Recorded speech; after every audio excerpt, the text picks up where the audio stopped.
Welcome back, everybody, to our first week of Easter. Today, I wanted to reflect just a little bit on the Easter sermon. I hope many of you were able to be present for our Easter service. And if you haven't tuned in, go back, check it out. That's not just because I was in it, but I thought it was a splendid service full of music, laughter, all ages, shapes, sizes, little Easter candy and fun stuff. So we had a great Sunday together. During the sermon, I talked a little bit about two different ways of being in the world, one of which operates under the rubric of logic. Logic, and I should know, I took 3 or 4 courses in it as an undergrad. Logic deals with what is manageable, what is valid, consistent, in good working order, right? It helps us to decide which argument is better. It helps us to rule things out, keep some things in, based on validity and consistency. But at the end of the day, logic ultimately deals with what we either know, think we know, or can manage.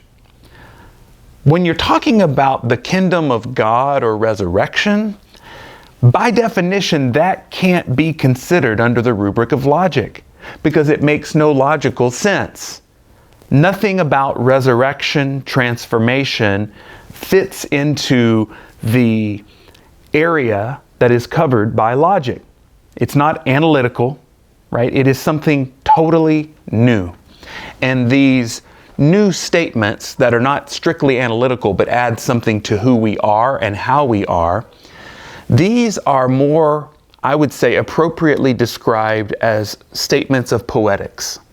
Now, some of you might hear poetics and think, oh, he's saying the resurrection is poetry.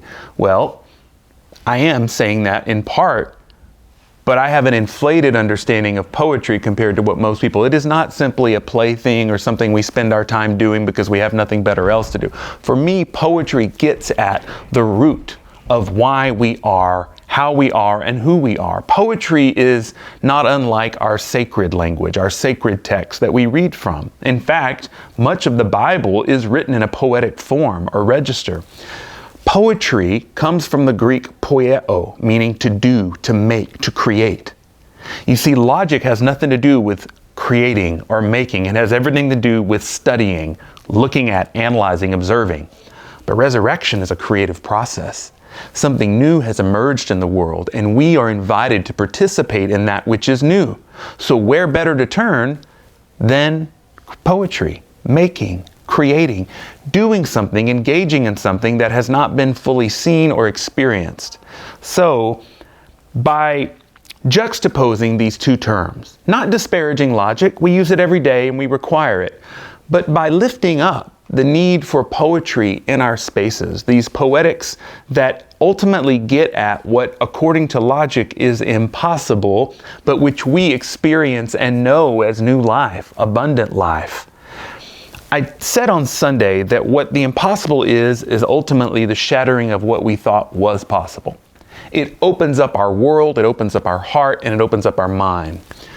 My prayer for all of us is that we would regularly engage in some form of practice that would continue to open us to that which is new, that would open us to the invitation, which I also think Easter is, to participate in the making of new things, the creative process whereby we become people of faith on the journey to new life, new hope, and possibility. Thanks for joining me today. I look forward to you tuning in next week as well. We got an exciting service coming up.